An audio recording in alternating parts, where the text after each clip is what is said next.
तो चौथे नंबर का अपन ये छंद शुरू करते हैं। और चौथे नंबर के छंद में जैसे कि तीसरे वाले छंद में क्या बताया,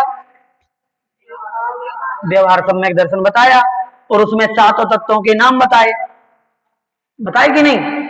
और अंत में क्या कर दिया, तिनको सुन सामान्य विशेष है, दृढ़ प्रतीति और आनो, और उसके ऊपर लिखा है अब इन रूप बखानो, लिखा है। मतलब अब सातों तत्वों का स्वरूप का वर्णन यहाँ पर चल रहा है। तो सातों तत्वों को क्रमशः समझाएंगे, जीव क्या है, अजीव क्या है, आश्रय बंध संबंध निद्रा मोक्ष। तो एक एक करके सभी की परिभाषाएं अपन पढ़ेंगे, ठीक है। तो सबसे पहले कौन सा तत्व आएगा, है जीव तत्व, जीव तत्व आएगा। तो जीव के भेद, जीव के भेद बहिरात्मा और उत्तम अंतरात्मा का स्वरूप। तो सबसे पहले हम आपको बता दें कि पहले इन्होंने जीव के तीन भेद किए हैं, बहिरात्मा, अंतरात्मा और परमात्मा। ये तीन प्रकार के जीव होते हैं, बहिरात्मा वाले जीव, अंतरात्मा वाले जीव, परमात्मा वाले जीव, ठीक है। अब उसमें से भी जो अंतरात्मा है उनके अलग अलग भेद होते हैं। तो एक एक भेद करके अब यहाँ पर थोड़ा सा अपन को ध्यान देके चलना है कि कौन कौन से भेद हैं, हम अभी बताते हैं उनके, ठीक है। चलिए पहले पढ़ लें एक बार अपन इसको। बहिरात्म अंतरात्म पर मातम जीव त्रिधा है,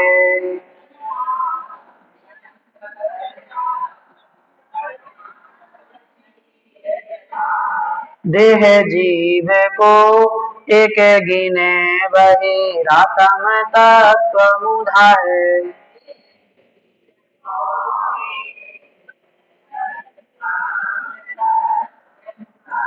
उत्तम माध्यम जगन त्रिविध के अंतरात्म ज्ञानी,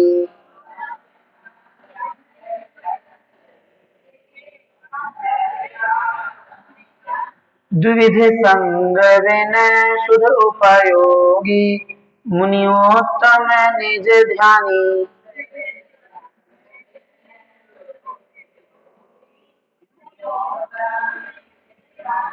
पढ़े पूरा।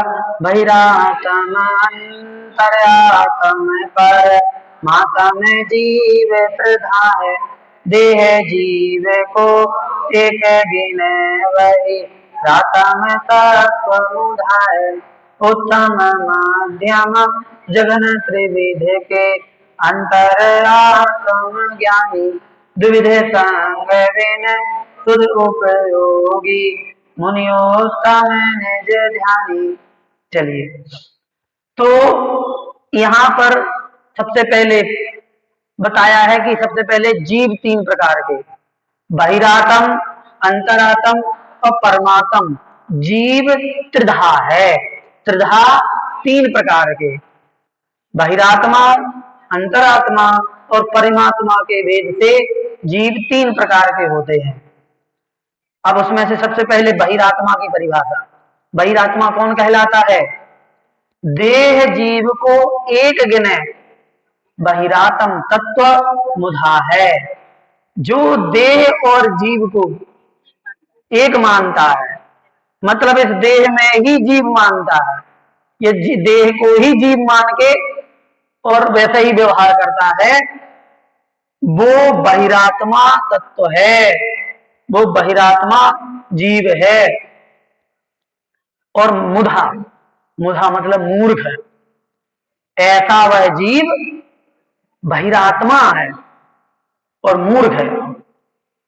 मूर्ख का मतलब अज्ञानी, तत्वों को नहीं जानने वाला, ऐसा, ठीक है।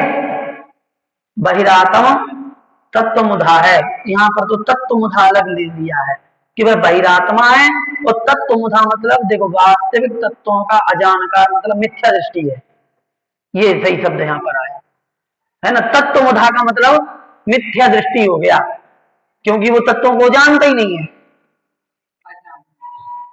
अज्ञानी हो गया, अजानकार हो गया। तो बहिरात्मा कौन कहलाएगा?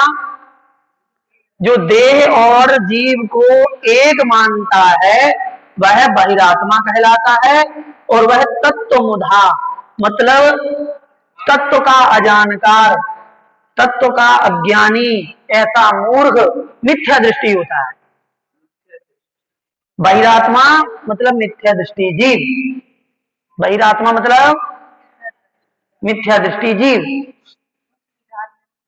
है। हाँ, क्या आया दूसरी ढाल में? मिथ्या दर्शन का पूरा आया है उसमें।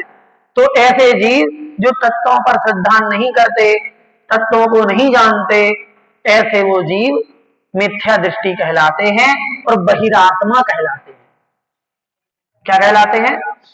तीन प्रकार के आत्मा में से, तीन प्रकार के जीव में से वो बहिरात्मा प्रकृति के जीव होते हैं, मिथ्या दृष्टि होते हैं। ठीक है, अब आई अंतरात्मा की बात। अब बहिरात्मा का मतलब कैसा हुआ?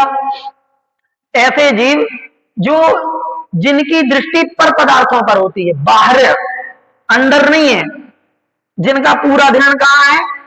बाहर ही बाहर, अंदर की तरफ उनका ध्यान ही नहीं है, अंदर की तरफ जानने का प्रयास ही नहीं करते, अंदर की तरफ सोचते भी नहीं है। तो चूंकि उनका पूरा का पूरा ध्यान बाहर की तरफ होता है, इसलिए उनका नाम क्या पड़ गया? बहिरात्मा। क्योंकि वो बाहर की तरफ ही उनका पूरा ध्यान होता है। तो बाहर का मतलब आत्मा से अलग सारी चीजें बाहर है, मैं शरीर के, समझ रहे? जैसे आत्मा को छोड़ करके बाकी सारी चीजें कैसी हैं? बाह्य हैं। ठीक है, अब जैसे हमने शरीर पर ध्यान दिया, ठीक, तो शरीर पर ध्यान दिया तो शरीर को हम सजा रहे हैं, शरीर को खिला रहे हैं, शरीर को पिला रहे हैं, शरीर का ही सेवा कर रहे हैं, पूरा ध्यान कहाँ है? शरीर पर। तो पूरा ध्यान जब शरीर पर है, इसका मतलब भी बहिरात्मा है। अब उस शरीर को पुष्ट करने के लिए हम हिंसक अहिंसक पदार्थों का भेदभाव नहीं करते, अच्छी बुरी चीज का भेदभाव नहीं करते, कोई भेदभाव नहीं कर रहे। क्यों? क्योंकि उससे शरीर पुष्ट हो रहा है, शरीर का पोषण हो रहा है, इसलिए। इसका मतलब हम क्या हो गए? बहिरात्मा हो गए, क्योंकि हमारा ध्यान कहाँ है? शरीर की तरफ। अब शरीर से बाहर आ जाओ, तो शरीर से बाहर आ जाओ तो बाकी चीजें, चाहे वो अपने परिवार, पुत्र, मित्र, ठीक है, रिश्तेदार हो, कुछ भी हो, ये सब बाह्य वस्तुएं हैं। इन पर जो ध्यान देता है वो बहिरात्मा कहलाता है। तो बहिरात्मा के बाद फिर आएगी अंतरात्मा की बारी। अंतरात्मा कौन कहलाएगा? अंतरात्मा वो कहलाएगा जो बाहर से हटकर अंदर की तरफ ध्यान दे रहा है, अंदर की तरफ जा रहा है, उसको इतना समझ में आ गया है कि अंदर कुछ है, इस शरीर के अंदर कुछ है जो मैं हूं, अब उसकी तरफ हमें आना है। तो अब वो स्थिर होकर के थोड़ा अपनी तरफ भी ध्यान करने लगा है, अपनी तरफ ध्यान देने लगा है, तो इसका नाम हो गया अंतरात्मा। ठीक, क्या हो गया? अंतरात्मा। तो अंतरात्मा में भी तीन भेद है, महाराज जी बिल्कुल सही है, लेकिन उसमें भी तीन भेद किए। हाँ, अंतरात्मा को तीन भागों में बांट दिया। कौन कौन से? उत्तम अंतरात्मा, मध्यम अंतरात्मा और जघन्य अंतरात्मा। कौन कौन से?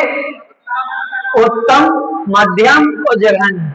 ये अंतरात्मा के तीन भेद कर दिए। तो देखो, उत्तम, मध्यम, जघन्य त्रिविध के अंतर आत्म ज्ञानी, उत्तम, मध्यम और जघन्य, इस प्रकार से तीन प्रकार के अंतरात्मा होते हैं। ठीक है, अंतरात्मा जीव होते हैं जो कि ज्ञानी, ऊपर कहे थे मिथ्या दृष्टि, अब यहां पर हो गए ज्ञानी, मतलब जिनको तत्वों का ज्ञान है, आत्मा के स्वरूप का ज्ञान है, ऐसे वो ज्ञानी पुरुष अंतरात्मा में माने जाते हैं। तो सम्यक दृष्टि, ठीक, वो सम्यक दृष्टि होगी। तो तीन प्रकार के हो गए, उत्तम, मध्यम और जघन।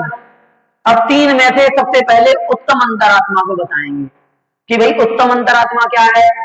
तो सबसे नीचे की लाइन है, द्विविध संग बिन शुद्ध उपयोगी मुनि उत्तम निज ध्यानी। उत्तम अंतरात्मा कौन कहलाएंगे?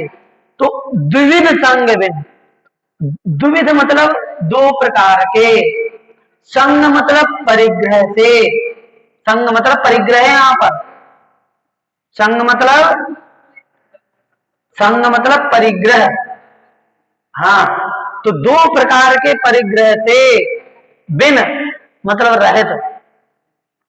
तो दो प्रकार का परिग्रह कौन सा होता है? अंतरंग परिग्रह और बहिरंग परिग्रह। ठीक, तो ये अंतरंग और बहिरंग भेद से जो दो प्रकार के परिग्रह होते हैं, उन दो प्रकार के परिग्रहों से रहित शुद्ध उपयोगी, कैसे?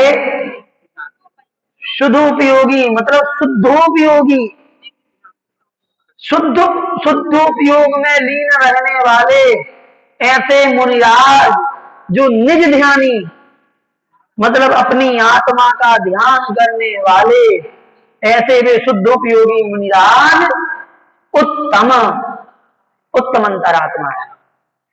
ठीक, तो उत्तम अंतरात्मा कौन हो गए?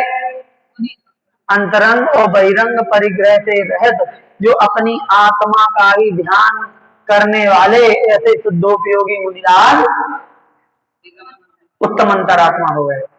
ठीक, तो ये यहां तक बात खत्म हो गई। अब मध्यम और जघन्य की अगले छंद में आएगी। ठीक है, तो पहले छंद में कौन कौन सी बातें आ गई? सबसे पहले तो जीव तीन प्रकार के, बहिरात्मा, अंतरात्मा और परमात्मा। फिर बहिरात्मा क्या है? तो देह और जीव को एक मान करके जो चलता है वह बहिरात्मा मिथ्या दृष्टि कहलाता है। बहिरात्मा हो गया। फिर अंतरात्मा कौन है? तो भैया अंतरात्मा तीन प्रकार के हैं, उत्तम अंतरात्मा, मध्यम अंतरात्मा, जगन अंतरात्मा। ऐसे ज्ञानी पुरुष जो जीव या तत्व को जानते हैं, तत्व के जानकार हैं, सम्यक ज्ञानी हैं, ऐसे अंतरात्मा कहलाते हैं। वो तीन प्रकार के होते हैं। तो तीन प्रकार में से अब उत्तम जो है, उत्तम अंतरात्मा, उसकी परिभाषा अंतिम छंद में बता दी कि जो दो प्रकार से परिग्रह से रहित हैं और निज आत्मा का ही ध्यान करते हैं, ऐसे शुद्धोपयोगी मिजाज उत्तम अंतरात्मा। ठीक, तो उत्तम अंतरात्मा कौन कहलाते हैं?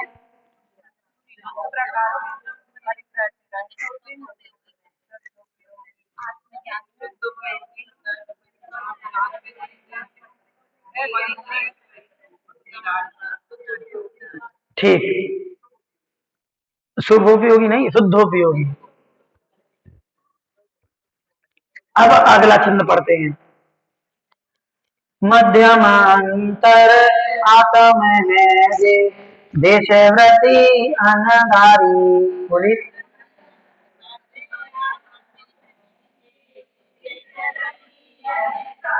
जघन कहे अविरत समय दृष्टि तीनों शिव मचारी।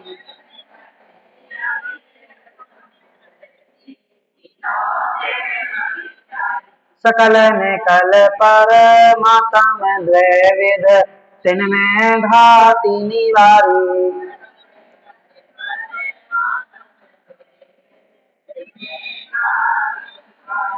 क्रियरहंत सकल परमात्म लोकालोक निहारी।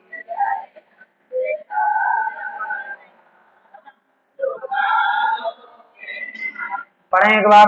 मध्यम अंतर आसम जे, देश व्रती अनगारी, जगन कहे अभी रत सम दृष्टि, तीनों शिव मग चारी, सकल निकल पर मातम द्वैविध, तिनमें घाति निवारी, श्री अरहंत सकल परमात्म लोकालोके।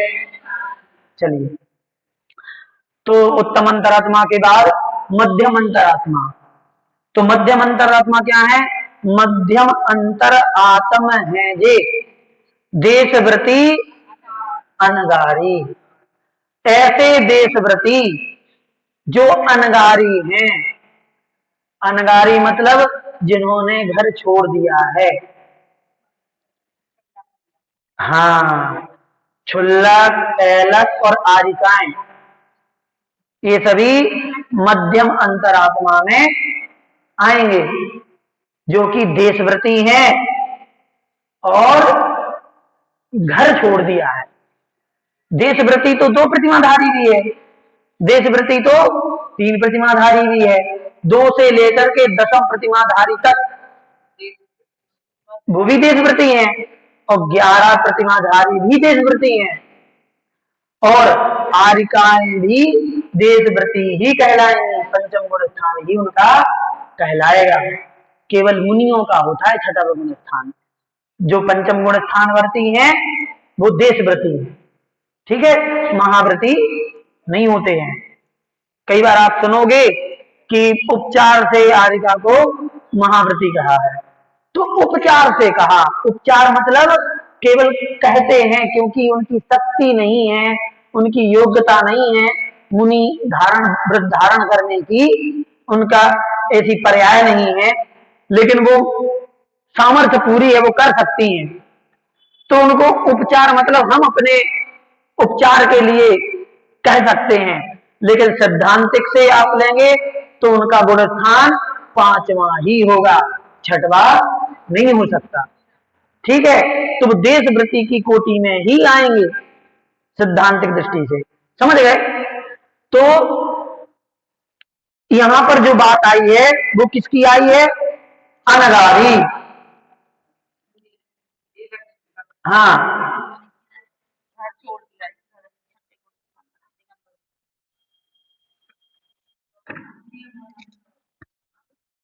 तो देशव्रती और अनगारी, तो देशव्रती है और अनगारी।